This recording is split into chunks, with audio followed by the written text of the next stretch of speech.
자, 그 다음에 우리가 세계적인 빈곤 문제 이런 것도 이제 좀 안타까운 다 어떻게 보면 안타까운 일들이죠. 국제 정의를 해치는 사건들이. 그래서 이제 국가 간의 빈부격차로 이런 분배 정의 실현이 어려운 상황이고, 그 다음에 세계 환경 문제, 환경이 너무나 많이 또 파괴되고 있죠. 네, 이것도 우리가 지구 온난화나 해양 쓰레기 이런 것들 국제 정의롭지 못하다. 그래서 이것도 또 우리가 해결해야 될 문제거리고요. 세계 인권 문제, 종교 탄압, 언론 출판 자유. 자, 아직도 인권 침해를 당하고 있는 그런 국가라든지 많이 있습니다. 자, 이런 것들을 또 우리가 국제사회에서 나서서 정의를 실현하기 위한 노력이 필요하지 않겠냐라는 거고요. 자, 그래서 물론 다양한 분야의 노력이 일어나고 있는데 우리가 이제 형사적 그다음에 분배적 얘기를 했으니까 우리가 자, 그러면 이렇게 반인륜적인 범죄를 저지르서 어떻게 해결할 것이냐, 어떻게 그럼 형사적인 정의를, 자, 우리 국제사회는 국제형사재판소가 있어요.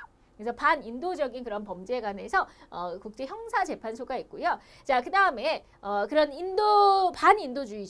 인도주의적이지 못했던 그런 범죄 가해자를 처벌하는 거고요. 그래서 이제 어떤 게 있냐면 우리가 공소시효라는 것을 적용하지 않습니다.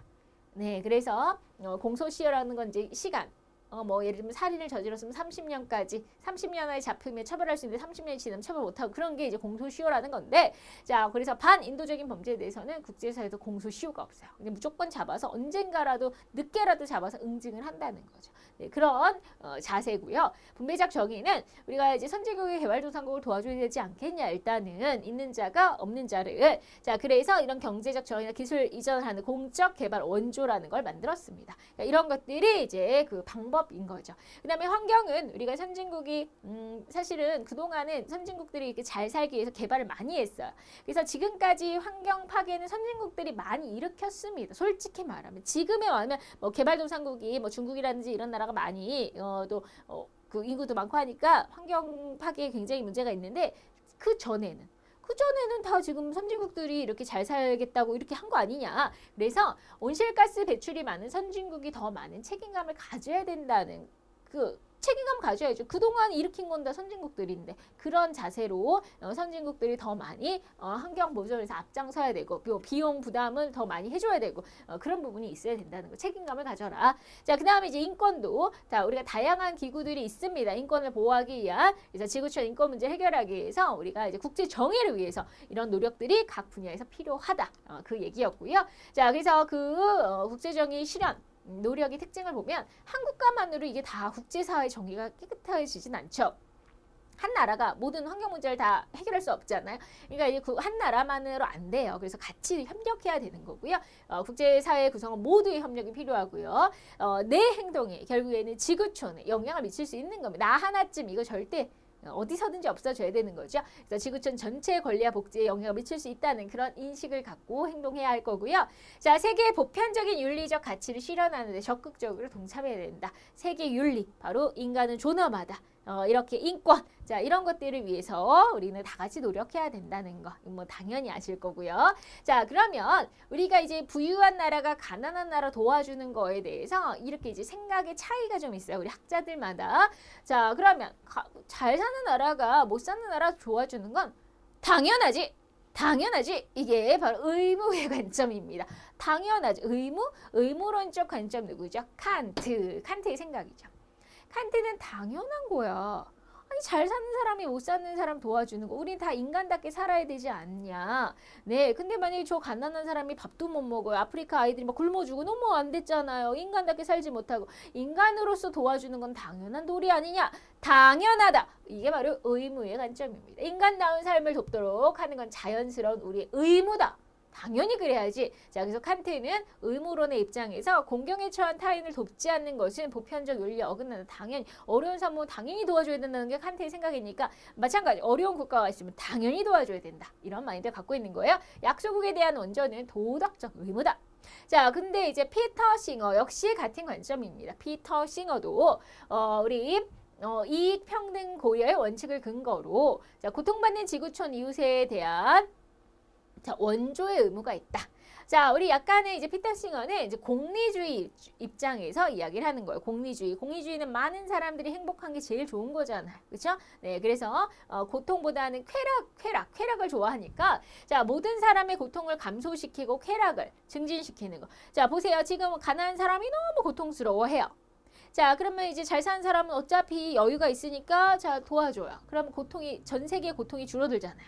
그렇죠? 이거를 그러면 이 사람들이 행복해지면 전 세계의 쾌락이 올라가잖아요. 그렇죠? 그렇게만 생각해 단순하게 생각해도 도와줘서 전 세계의 그 즐거움과 쾌락이 올라간다면 행복이 올라간다면 이게 더 바람직한 거니까 공리주의 입장에서 필테 승어는 그러니까 이렇게 이걸 계산적으로 해도 도와주는 게 전 세계가 더 행복해지는 거고 공리주의적 입장에서도 이게 바람직하다. 도와줘라 이겁니다. 그래서 물론 얘는 의무론이고 얘는 좀 약간 공리주의 입장에서 얘기는 하긴 했지만 자 그래서 쾌락을 증진시키는 것이 인류의 의무 아니냐. 공리주의는 쾌락을 올리는 거니까 그래서 고통받는 지구촌 이웃 모두에 대한 원조 의무가 역시 의무가 있다라고 보는 피터 싱어와 칸트의 입장입니다. 의무. 자 그러면 이 또 두 번째는 자 방금 전에 이제 의무였는데 두 번째는 의무는 아니다. 의무는 뭐 의무야? 우리 다 자유 국가 아니냐? 내 맘이지. 도와주는 것도 내 맘이다. 내가 돈이 많은데 안 도와줘도 내 맘이다 이거죠. 기본적으로 그게 이제 이 관점인데요. 자, 이 세상은 다 내 재산 내 거 아니냐. 도와주던 말고 내 돈은 내가 알아서 하는 거니까 안 도와줘도 뭐라고는 못해요. 의무는 아니지만 그래도 내가 좀 여유가 있고 좀 착하니까 도와줄게. 좀 안 됐긴 했네. 도와줄게. 그래서 자선의 관점입니다. 의무라고는 하지 말고 물론 이제 여유가 있는 사람이 없는 사람을 도와줄 수는 있는데 그게 의무는 아니고 그냥 또 여유가 있고 마음이 또 괜찮아서 네 그래서 안 도와주는 것보다 낫죠. 그래도 그래서 마음이 착해서 이렇게 도와주는 그런 자선의 관점으로 봐야지 그걸 왜 의무라고 하냐. 그거 다 내 재산인데 뭐 강요할 수는 없는 거 아니냐. 자유 국가에서 자, 그 말입니다. 자, 원전의 개인과 국가가 자율적으로 알아서 하는 거지 그걸 왜 의무라고 하냐? 그게 자선의 관점. 그래서 우리 대표적으로 노직입니다. 노직, 우리 학자 노직. 자, 자유주의를 좋아하는 노직이었죠. 노직은 옛날부터 이제 복지를 의무로 자꾸 얘기하지 말라. 물론 도와줄 수는 있어요. 어려운 나라. 그렇지만 그 의무는 아니다. 그냥 내가 도와주고 싶으니까 도와주는 거지. 그 강요해서 의무 억지로 하는 거 아니다. 이렇게. 자, 그래서 개인이 사적인 차원에서 자발적으로 가난한 사람 도와줄 수는 있지만 그건 의무라고는 할 수 없다. 의무는 없다. 자, 그래서 우리가 자선의 관점에 좀 아쉬운 점은 자, 그러면 그 약소국을 도와주는 건 부유한 나라의 그냥 선택의 문제, 의무가 아니라 그냥 부유한 나라의 선택. 부유한 잘 사는 나라 맘이라는 걸 쉽게 얘기하면 그럼 안 도와줄 수도 있는 거잖아요. 그래서 세계 빈곤 문제를 적극적으로 해결하기가 어렵다. 이런 관점이면 뭐 그게 뭐 의무야? 난 도와주기 싫은데 이런 마음으로 그런 마음을 갖는다면 적극적으로 도움의 손길이 안 가잖아요. 그래서 또 약소국가를 좀 얕잡아 보는 태도를 가질 수 있기 때문에 그게 좀 아쉽다. 차라리 의무라고 해야 그냥 당연히 도와주는데 이렇게 되면 당연히 안 도와줄 수도 있기 때문에 그게 좀 아쉽다. 자선의 관점입니다. 자, 그러면 우리가 이제 지원의 태도 지원은 이제 어떻게 해야 되냐면 그래서 또 이제 우리가 이런 사람들이 있어요. 우리가 마찬가지 이건 꼭 국가의 문제뿐이 아니라 우리가 이제 때로 어려운 사람 도와줄 때 있잖아요. 내가 도와주니까 내가 도와주는데 여러분 그런 거 이제 내가 이렇게 공짜로 주고 내가 도와주는데 당연히 받아야 되는 거 아니야? 감사한 마음으로 이거는 정말 대단히 잘못됐죠. 그렇죠? 네, 그 사람이 일단 존중을 해줘야죠. 그 사람이 존중을 해주고 내가 좋으니까 무조건 받아들여.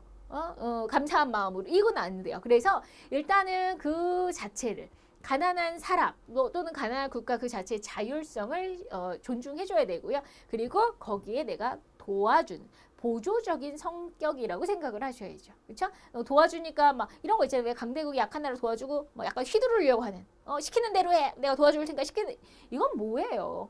이건 진짜 잘못된 거죠. 그 협박밖에 더 돼요. 내가 도와줄 테니까 이렇게 하면 내가 도와준다. 약간 이거밖에 더 돼요. 그러니까 그러면 안 된다는 거죠. 그래서 약소국의 자율성을 실현할 수 있도록 보조성의 원칙으로 가야 되고요. 자, 원조를 받는 국가의 시민들에게 실질적인 혜택을 줄 수 있는 진짜 어떤 게 도움이 되는 건가 이런 걸 좀 잘 세심하게 배려가 필요하고요. 자, 약자에 대한 강자의 시해. 내가 좀 너한테 베푼다. 이런 건 진짜 대단히 안 좋은 자세라고요.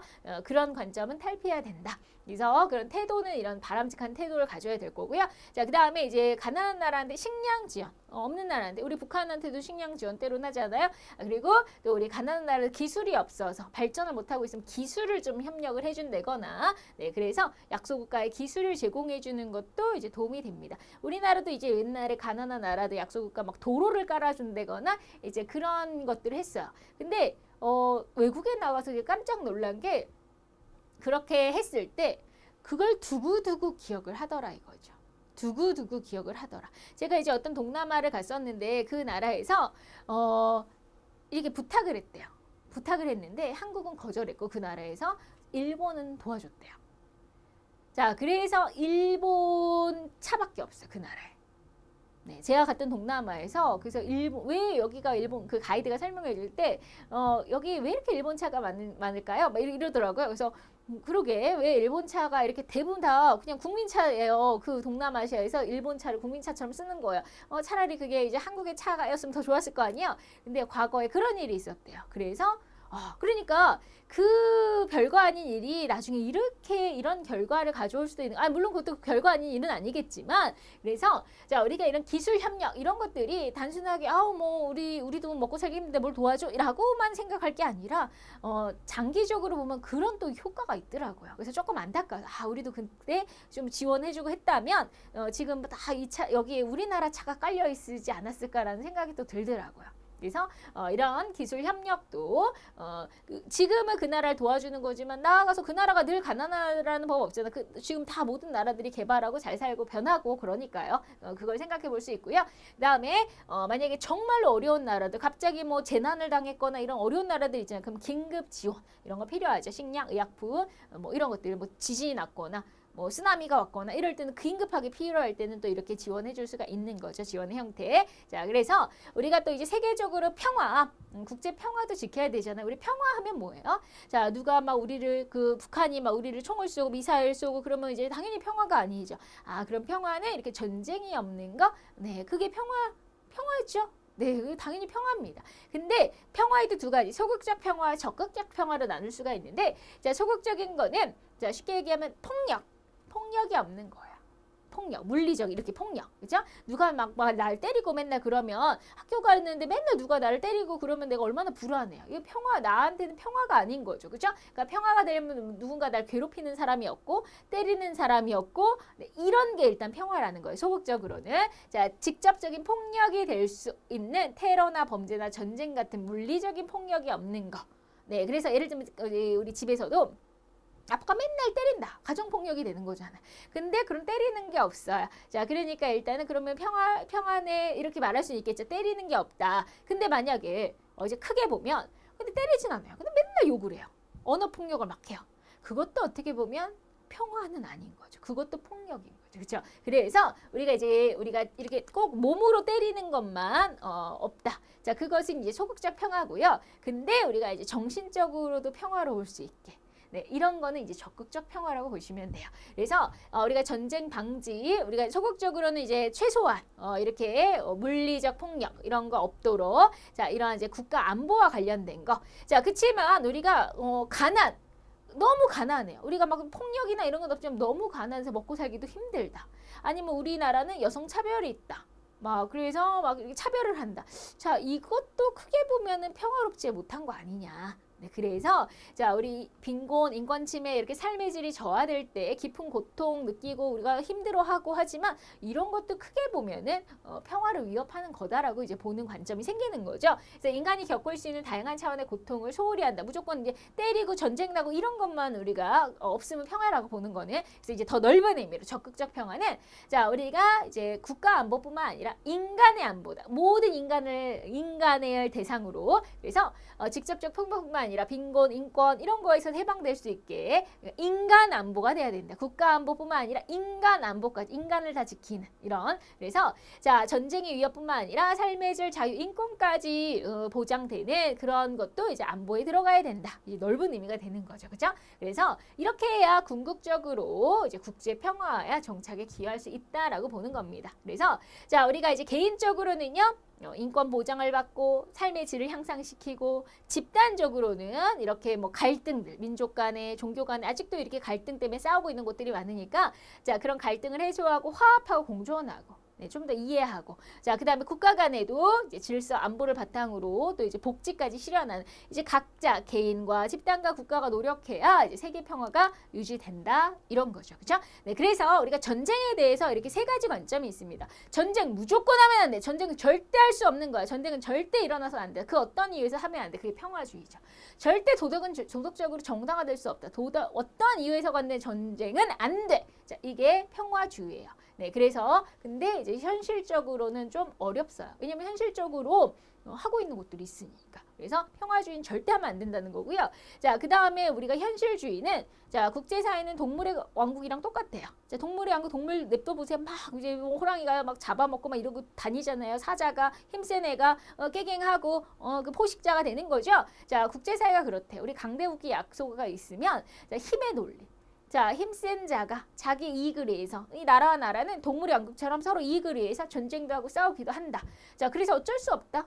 자국의 이익을 위해서 전쟁할 수 있다. 국가 간에는 도덕적 관계, 국가가 도덕이 어딨어? 막 이러면서 자, 자국의 이익을 위해서는 전쟁은 어쩔 수 없어. 이게 바로 현실주의입니다. 네, 이건 현실주의고. 자, 근데 이제 우리가 정의 전쟁을 할 수도 있는데 원래는 하면 안 되는데 정말로 피치 못할 때 마지막 수단으로 할 수 있대. 그것도 목적은 이런 이익을 위해서가 아니라 정의를 위해서. 예를 들면 저기 중동 지역에서 막 우리 사람들이 인권 침해를 하고 막 괴롭히고 있어요. 네, 그래서 도저히 안 되겠다. 이걸 막아야 되겠다. 자, 어떻게 해서든지 막으려고 국제사회에서 막 뭐라고도 하고 뭐 그러지 마라 이렇게도 했는데 말을 안 들어. 안 되겠다. 그래서 이 정말 인권을 위해서 자, 이 대표적인 나라가 싸우는 거죠. 자, 그게 바로 정의를 위해서. 예를 들면, 자, 우리 유엔에는 유엔 평화유지군이 있어요. 자, 만약에 어떤 나라가 막 전쟁을 일으킨다. 자, 세계 평화를 위해서 그러면 이 유엔 평화유지군이 가서 싸웁니다. 그래서 그 전쟁을 막는 거죠. 막기 위한 전쟁이 되는 거예요. 근데 어쨌든 전쟁을 하긴 하잖아요. 근데 이유가 있는 거죠. 그때 뭐 어떤 이익을 위해서가 아니라 이런 세계 평화를 위하는 전쟁이에요. 근데 물론 좀 아이러니하죠. 평화를 위한다면서 전쟁을 해? 자, 이렇게 얘기할 수 있지만 이유가 있는 거예요. 자, 이런 나쁜 짓을 막기 위해서 도저히 방법이 없으니까 결국 얘네들을 멈추게 하기 위한 전쟁. 이게 정의 전쟁이라는 거예요. 전쟁은 도덕적으로 분명히 옳지 못해요. 알고 있어요. 하지만 정의를 수행하려면 더 이상 방법이 없을 때, 대신 방법이 없을 때 하는 겁니다. 근데 이제 악용될 수 있어요. 예를 들면 이제 강대국들이 저 공격하면서 정의를 위해서 공격하는 거야. 알고 보니까 그게 아니었던 거야. 이제 그런 식으로 악용. 정의를 위해서 우리가 어쩔 수 없이 저 나라를 공격하겠다. 근데 알고 봤더니 뭐 이익이 걸려 있고. 그러니까 이런 식으로 명분을 내세울 때 악용될 수 있어요. 전쟁에 대해서 국가 간의 이익을 위해서 아니야. 정의를 위할 때 어쩔 수 없을 때만 하는 거야. 근데 어떠한 이유에도 안 돼. 이게 평화주의입니다. 이렇게 전쟁에 대한 세 가지 관점이 있고요.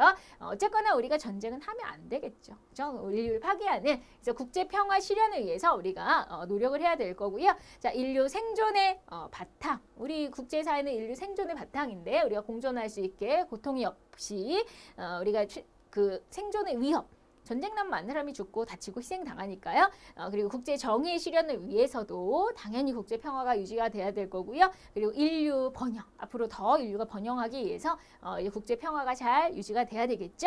자, 평화를 위해서는 우리가 국제사회 여러 가지 문제. 자, 그런 것들을 잘 점검해. 그 문제가 이제 더 커지면 이제 전쟁까지도 가는 거니까 국제사회에서 그런 문제를 잘 해결하기 위해서 그 상황 파악도 잘 해봐야 되고요. 자, 무력 충돌보다는 외교적으로 소통을 해야 되겠죠. 자, 이렇게 우리나라하고 일본하고 사이가 나쁘다. 그래서 무조건 싸우자 이게 아니라 최대한 외교적으로 이제 평화적으로 해결하려는 그런 노력들이 이제 밑받침이 돼야 되겠죠. 절대로 전쟁은 하면 안 되잖아요. 그렇죠? 네, 그래서 소통을 해야 되고요. 외교적으로 또는 국제기구 이런 역할도 중요하고요. 중간에서 중재도 해줄 수 있고, 자, 무관심과 편견을 서로 버리고 서로 이해하고 관용의 마음, 열린 마음으로 그래서 조금 양보하고 이해하고 이렇게 해야 평화적으로 가죠. 자기만 잘났다고 하면서 전쟁하는 건 전 인류의 파괴를 갖고 오니까요. 이렇게 노력을 해서 국제 평화에 우리가 이바지해야 되겠습니다. 자, 오늘은요 이제 지구촌 윤리와 윤리적 상황과 우리 과제 배우셨습니다. 자, 이렇게 해서 이론은 모두 끝났고요. 다음 시간은 이제 문제로 최종 마무리 해드리도록 하겠습니다. 복습 잘해주세요. 여러분들 화이팅!